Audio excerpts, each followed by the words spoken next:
Halo, saya Sareso, saya Pede Tarkam, dan kita kembali di Shoot ASEAN. Yes, Shoot ASEAN kali ini membahas sepak bola Malaysia, tepatnya Liga Malaysia atau Liga M. Di thumbnail saya tulisannya adalah Selamat datang era baru Liga Malaysia. Oh, tepuk tangan untuk Liga Malaysia. Yes, saya kok senang banget ya, ikut bahagia ya dengan sepak bola Malaysia. Sorry ya, saya nggak bahas Liga Indonesia, kompetisinya ribet, masih ada KLB. Sampai berita ini sampai video ini dibuat tanggal 3 Februari, nggak jelas semuanya kompetisi di Liga Indonesia. Saya akan bahas Liga Malaysia dengan new era yang dipersiapkan tidak ujuk-ujuk ya. Mereka misalkan dari setahun yang lalu. Jadi Liga Super Malaysia akhirnya di musim 2023 piramida sepak bola Malaysia menyisakan satu saja, yaitu Liga Super Malaysia. Liga Perdana atau Liga Premier Malaysia masih sedikit akan di breakdown dulu, belum akan dipersiapkan. Tapi yang pasti rencana awal Liga Super Malaysia akan diikuti 18 tim. Itu rencana 2022. Tapi kenyataannya di musim yang akan berjalan mulai Februari nanti, Liga Malaysia akan diikuti hanya 14 tim. Jadi tim itu beberapa dari Liga Super dan Liga Perdana yang naik atau Premier League yang naik. Tetapi dari kenapa cuma 14 tim dari target 18? Karena ada 4 tim yang tidak bisa ikut. Yang pertama adalah yang pertama ada 2 tim, yaitu UiTM FC atau University Teknologi Mara dan juga Petaling Jaya City yang bisa disebut sebagai Manchester City-nya Malaysia, itu tidak bisa ikut karena mereka mundur karena kedua tim ini merasa restrukturisasi Liga Malaysia yang baru tidak sepaham dengan mereka dan mereka lebih baik mundur daripada ketika berkompetisi nanti tidak kompeten seperti itu. Keren sekali lah kebijakan itu. Lalu yang 2 tim itu Sarawak United dan juga Melaka United dipastikan selesai tidak ikut karena mereka tidak lolos mengajukan banding untuk lisensi klub profesional. Salah satunya kabarnya adalah persoalan keuangan. Jadi verifikasinya bener-bener gitu loh, nggak kayak di negara saya sebut aja di Liga Indonesia, verifikasinya banyak yang bodong. Tragedi Kanjuruhan salah satunya mungkin. Dan mereka benar-benar ketika lisensi tidak bisa memenuhi syarat, mereka di hold, tidak bisa ikut. Dan 2 tim, bayangkan saja, Melaka United, tim yang sempat berjaya, dan juga Sarawak United. Kalau ini tim yang punya sejarah terutama untuk Melaka United, tapi sejarah apapun, kalau memang tidak memenuhi standar itu, mereka hold. Dan ini keren sekali. Dan Liga Malaysia nanti akan ada satu piramida dengan 14 tim. Jumlah pertandingan memang diperbanyak untuk tim. Nah, layer kedua gimana? Kasta keduanya gimana? Untuk sementara mereka tidak menggunakan kasta kedua terlebih dahulu, tetapi mereka ada namanya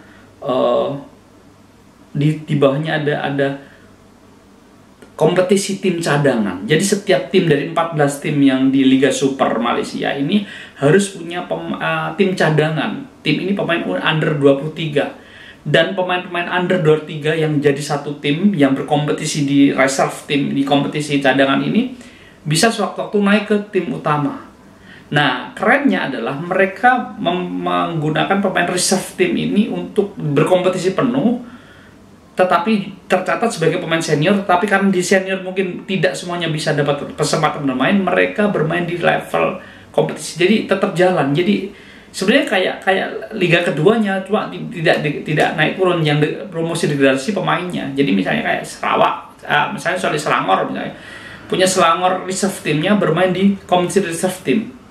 Jadi mereka akan berkompetisi juga. Ketika tim senior misalnya ada 7 pemain cedera, dinaikin aja. Tapi tidak perlu adaptasi yang lama dengan kompetisi karena pemain ini juga berkompetisi di reserve team. Nah, ini menurut saya sebuah sebuah terobosan baru, sebuah hal yang keren dari Liga Malaysia.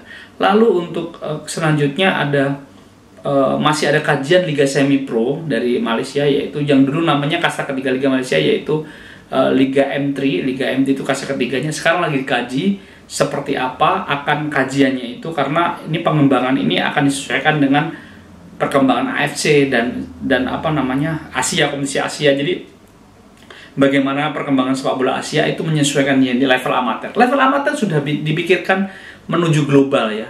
Apalagi yang Liga Super, apalagi Malaysia JDT Johor Darul Ta'zim wakil Malaysia di Liga Champion, di fase grup Liga Champion. Nah, ini menurut saya sebuah terobosan yang baru, yang bagus. Tidak perlu banyak piramida, tetapi dikecilkan tim yang siap aja yang bisa berkompetisi.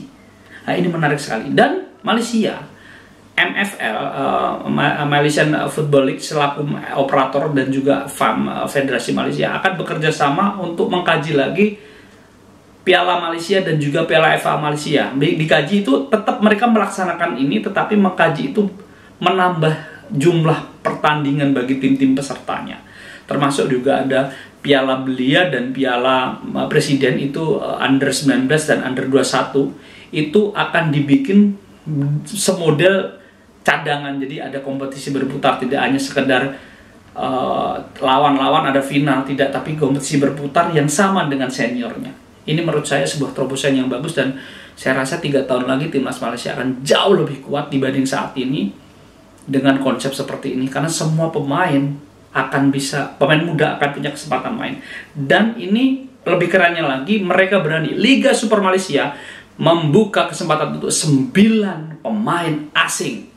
Catatannya adalah 6 pemain asing bebas, negara bebas, 1 dari Asia, AFC, dan 1 dari ASEAN. Misalnya JDT ada 6 pemain asing tuh, salah satunya yang bagus tuh Bergson da Silva, lalu mereka punya Jordi Amat sebagai pemain AFC karena dari Indonesia, dan 1 lagi pemain dari Filipina sebagai pemain ASEAN. Ada 9 pemain yang bisa dikontrak. Tetapi ketika bermain di satu pertandingan, mereka hanya boleh menurunkan 5 pemain saja. Nah, tetapi masih ada 4 lagi. Yang 4 ini masih nganggur, yang 1 ini boleh cadangan. Jadi artinya dalam satu pertandingan satu tim boleh pakai 6 pemain, 1 pemain asing, 1 cadangan, 5 bisa dimainkan. Tetapi dengan terobosan ini persaingan ini akan makin sehat, dan ini justru akan memicu pemain lokal untuk bisa mengalahkan pemain asing.